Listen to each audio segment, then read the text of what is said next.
Ryan, our Global TA Director of CBRE. And global talent attraction is something that I'm always interested in, and especially when we look to try and replicate best practice across different markets and then the benefits that that typically brings. That being said, unlike in many other functions such as finance or procurement, there is often that inevitable and perhaps more pronounced trade-off between scale and consistency and those all too frequent idiosyncrasies of local markets and their recruitment hiring norms. So without further ado, let me hand over to Theresa and get her thoughts on that. Well, thank you very much. That was a great introduction. So as you say, my name is Theresa. I'm the Global Talent Acquisition Director for CBRE's local FM and data center solutions business. And I'm here today to talk about going global, our journey of creating a globally consistent, positive talent acquisition solution in high growth environments. And you made some really great points there. You know, I think, you know, the striving for a global consistency with regional nuances is going to be a big theme of what we're talking about today. Now, oh, fantastic. I was trying to click the slides and couldn't get it to move, but there we are. We've got onto the second one. So the agenda, I'm really going to give everybody just a bit of business context. So talk to you a bit about our organisation if you're not familiar with it, go through some of the challenges and opportunities, how we've scaled our talent acquisition approach to meet growing business needs. I've got to reference diverse and sustainable talent pipelines. It would be remiss of me not to mention that when we're talking about talent attraction, and then some lessons learned from our journey. So if I start off looking at the business context, for those of you who don't know, CBRE is the biggest property consultancy in the world. We've got over 105,000 staff worldwide, and we're growing every day. The local facilities management or local FM and data center solutions or DCS business is one of the highest growing business lines within that global organisation. And I've been working with this business line for the past 8 years. It originated in the UK and now consists of 5 different business lines globally. So we've got the local FM business in the Americas, in APAC, in the UK, in CEMEA, and then also the global data center solutions business line. And our aim as a business is to really combine local knowledge with global expertise. So global consistency, but understanding and celebrating those local nuances. We've got an in-house TA function, we've got regionally based recruiters, we've got business aligned talent acquisition leads, and we do have some centre of excellence support as well from TA teams in the bigger regional hubs. We predominantly hire technical staff, so mechanical and electrical building services engineers, technology services engineers, project management staff, plus management roles, leadership roles, and all of the central functions that you can imagine would support that. So sales, finance, procurement, talent acquisition, people team. Some of the challenges, we've seen significant growth, certainly in the 8 years since I've been here. So we've had over 600% growth up to, you know, we've grown up to a business of 4.6 billion or just over. It's a very job rich candidate short market. So while we are absolutely market leading and growing exponentially, our competitors are also growing. A lot of our customers are growing as well, which makes it a really exciting and dynamic environment to work in. There's a sector-wide lack of diversity, and this could be, you know, diversity is a massive subject, but, you know, there's a lack of gender balance. There's definitely underrepresentation of ethnic groups in certain countries and regions. There's, you know, a challenge around generational diversity, and even diversity of thought can be a bit of a challenge. We've got a combination of operating in really saturated, mature markets, so markets where, you know, there's zero unemployment, there's really strong brands, and competition for talent is really fierce, combined with emerging markets where there might be no talent pool at all with the kind of profile that we ordinarily recruit against. We operate across 51 countries, and that can really vary from the growth rates, the attrition rates, the talent marketplace, and even the TA infrastructure. And we've got a downstream business model, and what we mean by that is, you know, we don't have big central teams. Our teams of managers and leaders are empowered and accountable to make business decisions, drive things forwards. We're a very entrepreneurial business line, and therefore we need a really agile and dynamic talent acquisition function. And up to 50% of our hiring managers are new in some countries. And that's not because we have an issue with attrition. It's because we're growing so quickly. So we've got, in some cases, new managers hiring new teams who then again are hiring even more people underneath them new. And with that comes some real challenges around culture and driving the right behaviours and outcomes. So when we looked at scaling our talent acquisition team to meet the growing business needs, we wanted to create a really globally consistent and positive experience. And our aim was really to focus on positivity, consistency, a solution that enabled this continued exceptional business growth through combining our in-country expertise with global best practice. But we also wanted to ensure that our culture and RISE values were embedded throughout that process. So how did we do this? Well, I can tell you it's not been quick. We've done it over a period of years and we're still going. It's a really exciting journey. So first of all, we really looked at launching globally consistent systems and processes, things like talent acquisition playbooks. And I remember, writing one of these back 8 years ago, where we looked at, the fact that we might be on multiple different systems. In fact, at one point we had 8 different request to hire systems. So we wanted to create a playbook that took all of our managers and hiring teams right the way through from having a need, identifying it, raising a request to hire through to the offer and onboarding and everything in between. We then underpin that with recruitment and selection training. And I'll go back to that point where I was saying, up to 50% of our managers can be new in some countries with exceptional high growth. We wanted to make sure that everybody really understood what their role was, everything from, how to interview a candidate to what our diversity, equity and inclusion commitments were. We then created a competency-based interviewing guide and framework. So this was linked to our global competency framework, where the guide covered everything from how to set up an interview to having a whole bank of competency questions aligned to the competencies for the role, then actually, how to go through the interview process and how to score it afterwards and keep meaningful notes.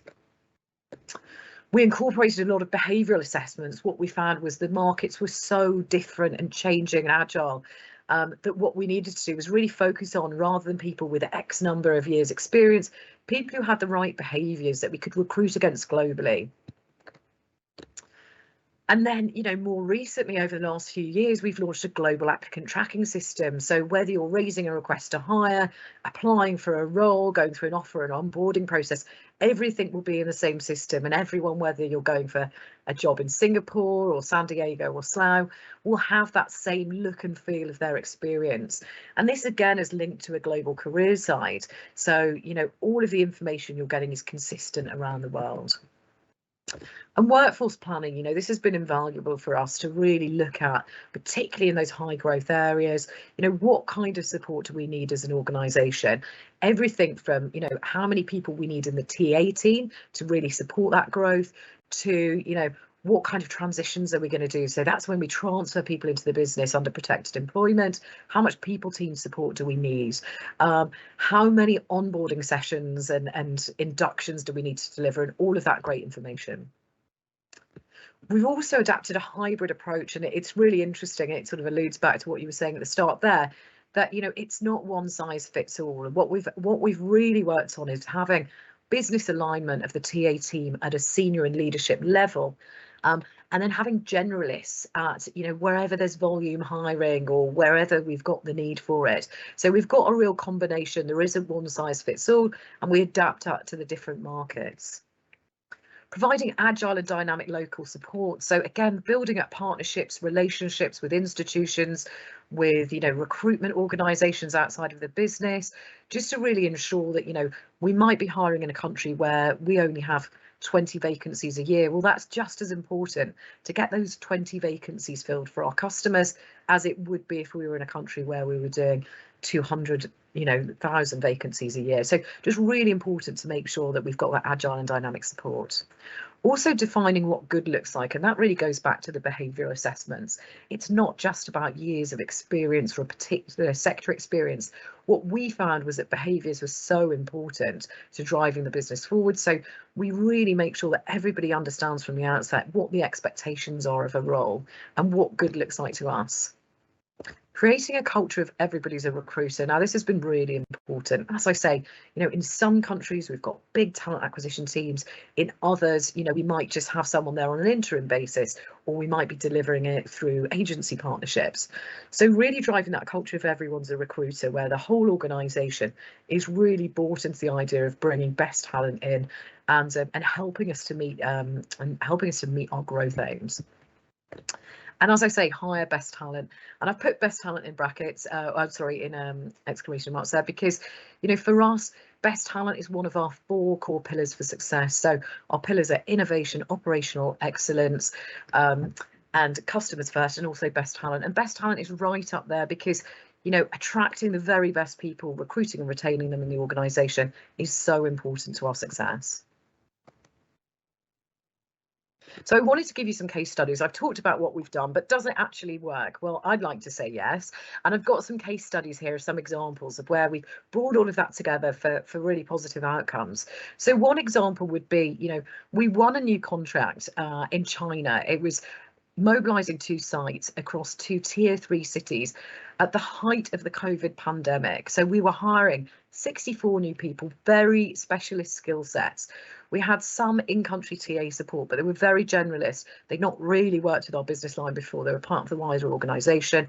And because it was the height of the pandemic, we had a mobilisation lead flying out from the US, and he got as far as Singapore, and the borders got shut, and he had to be repatriated back. So we had no one there to lead the mobilisation in country. But what we were able to do was leverage our, the infrastructure around it, ensure that we had really consistent video screening, behavioural and technical assessments, competency-based interviews, and built a really exceptional partnership between the TA team, the business leaders, and also the customer. They were very, very engaged with the customer on this.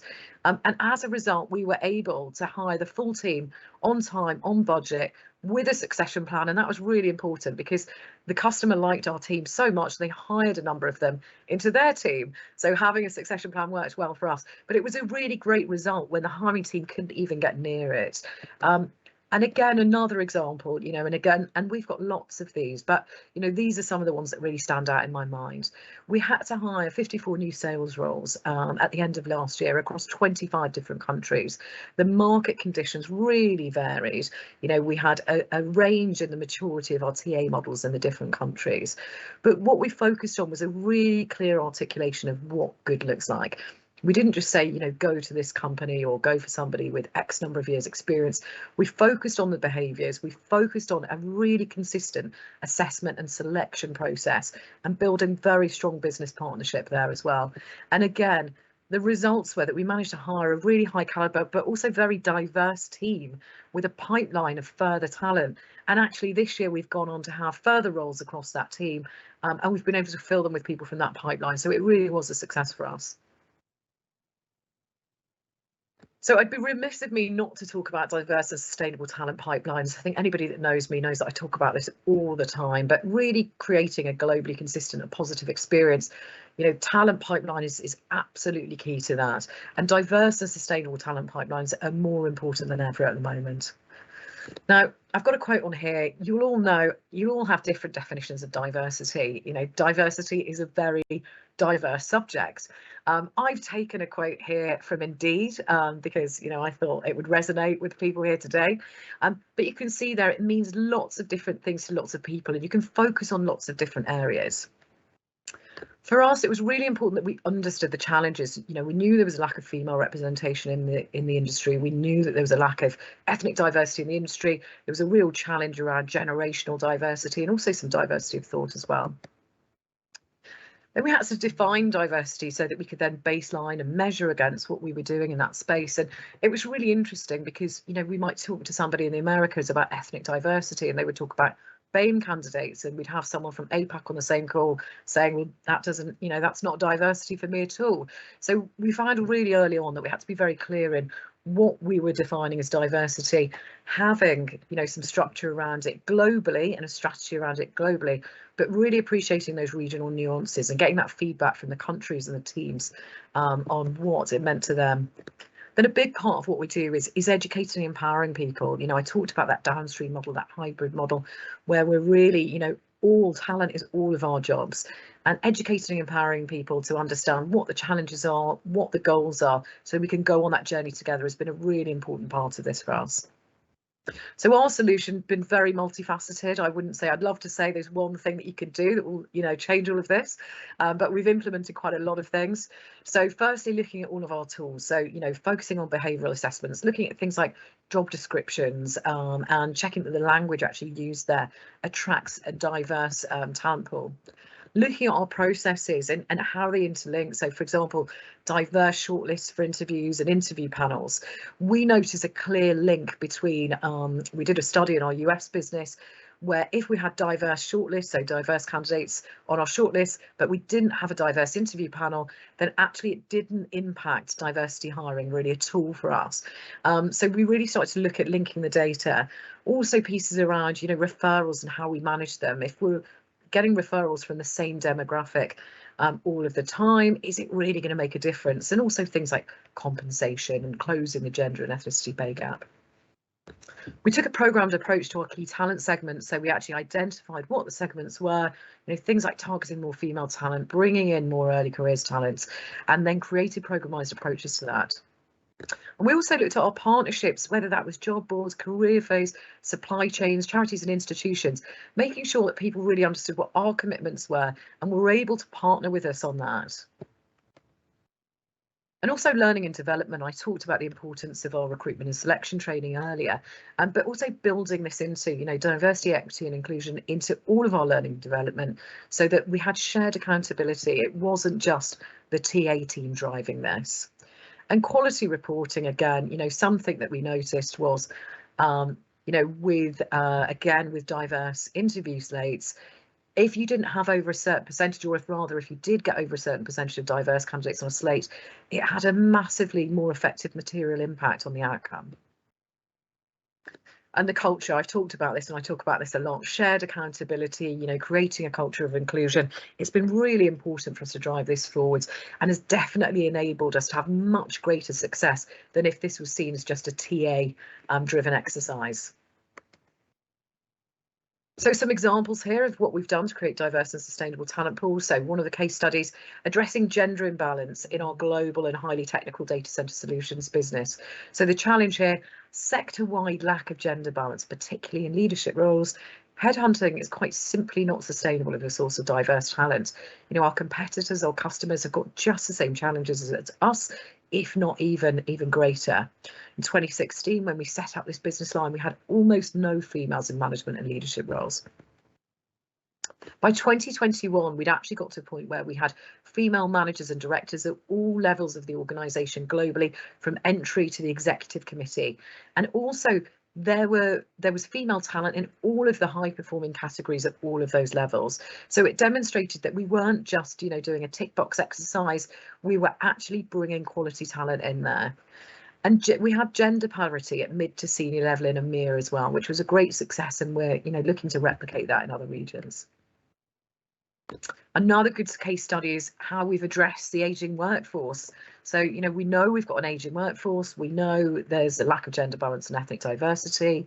One of the challenges we've got here is the average age of a HVAC technician. So that's a heating, ventilation and air conditioning technician. So very core role within our organisation for that of our customers. The average age globally is 54. That's not a CBRE statistic, that's an external market statistic.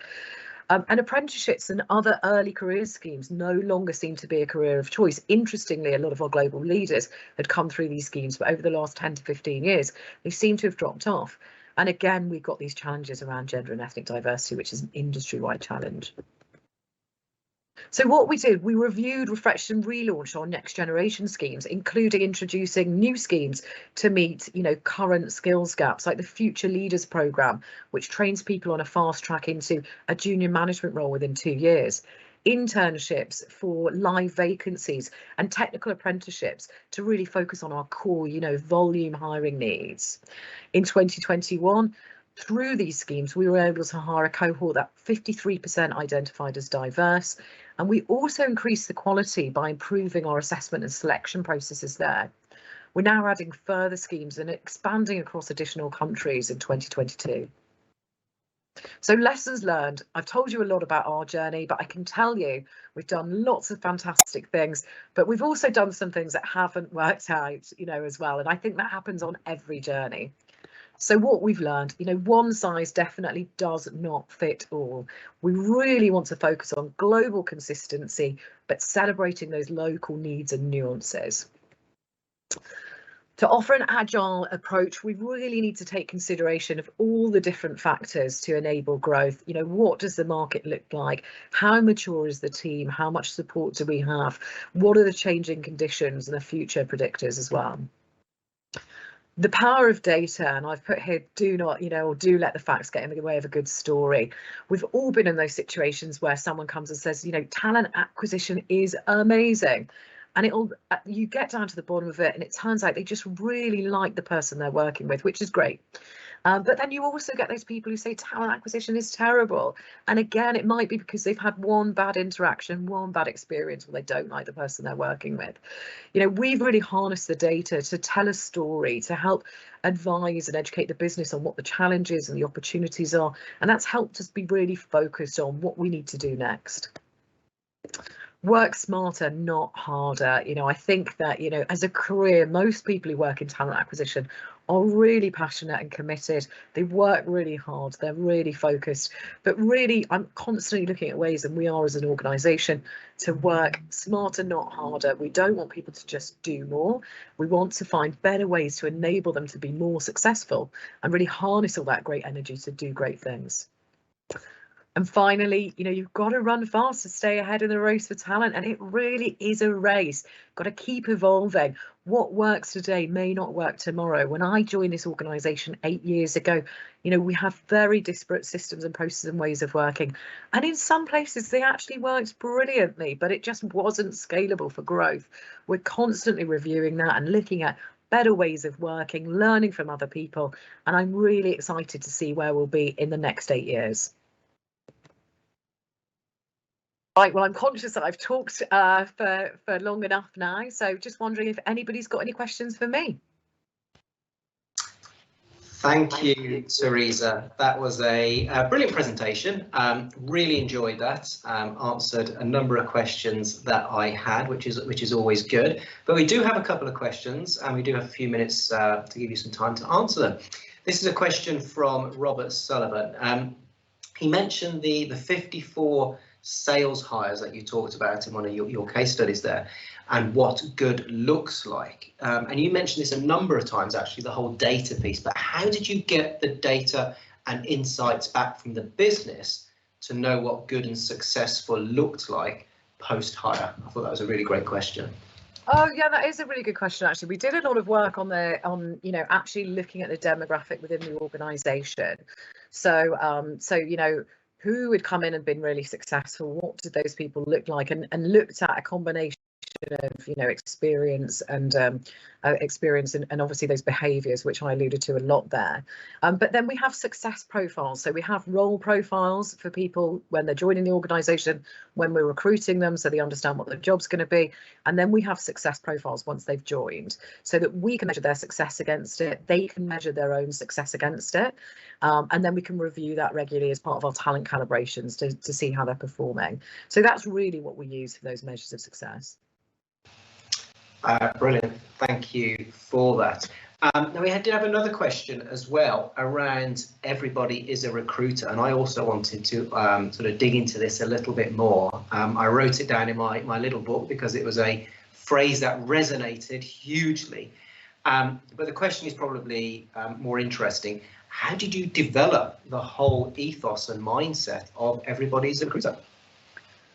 Well, I think that, as we grew, and we've grown very, very quickly, when you're in an organisation where perhaps it's sort of business as usual recruitment and it's quite steady, you can deploy sort of different strategies and have a different way of working. We were running very fast with what we were doing, and we very quickly identified that to build talent pipelines in these growing markets, these emerging markets where there was a fierce competition for talent, or perhaps there was, no talent at all that were relevant and we were going to have to grow them. it really needed to be a team effort. You know, as our CEO says, and I love that he says this, talent is everyone's job. So we've done a lot of work around, you know, talking to the organisation about we don't want a culture where the buck stops with TA. You know, we're the experts and we will help and advise and drive great outcomes, but we've got to do it, you know, as a team. And it's you know, very similar to if, for example, financially we weren't performing, we wouldn't just go to the finance team and say, hey, right, we're not performing, you guys fix it. You know, the whole business would look at what do we need to do differently, what do we need to do better, how do we, you know, how do we enable future success? And it's the same approach with talent acquisition. You know, if you know, if we all want to meet these amazing growth targets, and so far we've been very successful doing that, we need to do it as a collective, and TA are there to drive it forwards and to be the experts, but it really helps having that wider culture around you. Couldn't agree more.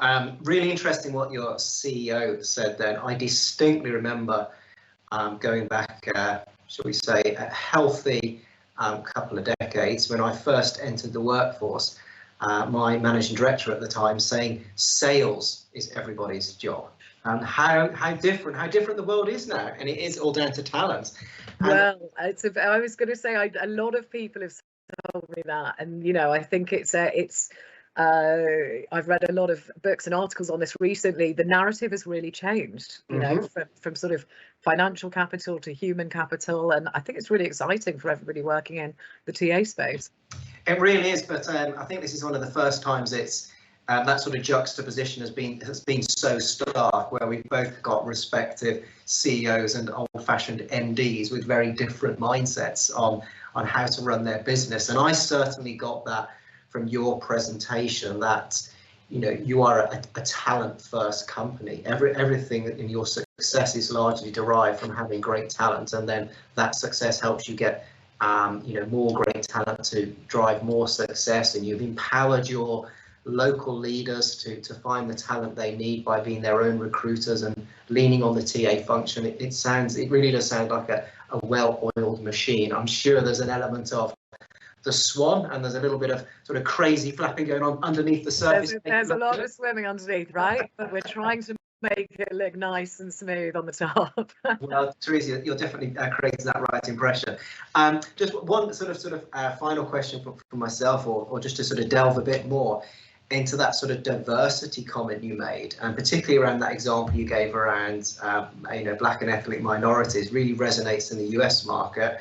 You know, at the Singapore office, it's like, you know, no, I don't know what you're talking about, sort of thing. That must be really quite challenging to sort of, you know, to manage those different expectations, and you have a consistent and holistic approach to your diversity goals. Well, I think we very quickly, you know, we very quickly understood that it wasn't going to be the same for every person, every country, and we get this with lots of things, but diversity is a really good example. But you know, what we quickly understood was the challenges globally were very similar, but actually the specifics were different. So, you know, I'll give you an example. In Singapore, you know, one of the big challenges was actually around bringing local talent into the market. There were a lot of, the market was growing so quickly and it was so nascent that a lot of companies were bringing in expats into that market. So diversity was more around training up local talent. And, you know, we've worked on careers transition partnerships with the technical university out there, and one of our customers to actually take people who are trained in other areas and bring them into our sector to help support that. So, you know, despite the fact that these people are Singaporean, for us, it was helping that, you know, create more diverse teams. So it wasn't, you know, so many expats in there. But yeah, it's a very, you know, it's complex, but there's a lot of overarching themes. Definitely. And what a great example to end on there. You know, helping to recruit local talent. I think that's so important in local communities where big multinational companies operate. So thank you once again, Theresa. That was, as I say, genuinely a fascinating presentation, delivered with aplomb, and I really do appreciate that. So we're going to leave it there, because I think we all have to go to the red stage now, where we're going to continue with the general sessions. But it's been brilliant to host everyone here today, and hopefully you've got as much out of this afternoon as I have, and I